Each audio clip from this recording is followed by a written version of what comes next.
Good morning po mga kaibon. Silipin po muna natin ang ating nest box dahil matagal-tagal tayong sa trabaho.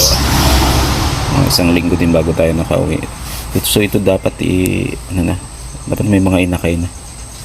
Hindi ko lang alam kung nag-success kasi may itlog ito eh. Kung di ako nagkakamali na sa 25 days na ito dapat mayroon ng inakay.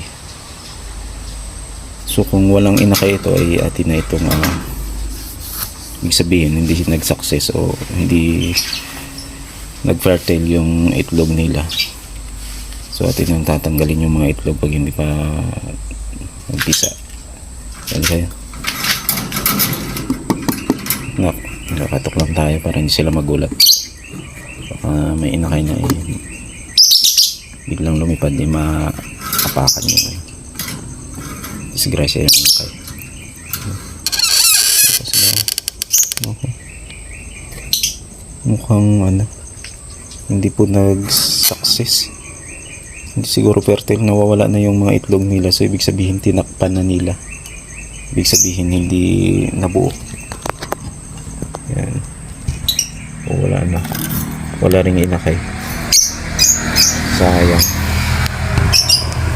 Yan. Wala na po. Wala na yung itlog nila. Ito po yung matapang. Sayang, bali 6. Apat po ata ang itlog nito. Tingnan natin ang binaon nila dito.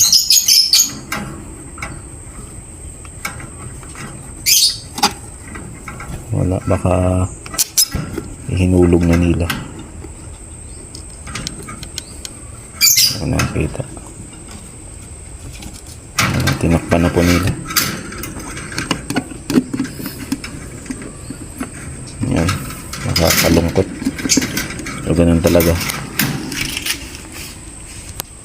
Binaon na po nila siguro sa nest box yung kanilang inakay, itlog. So ganun po kasi yung ginagawa nila sa mga ibon po. Alam po nila pag lumagpas na sa araw na dapat ay pisa na yung itlog o may mga inakay na at alam nilang infertile yung itlog ay tinatakpan na po nila yun.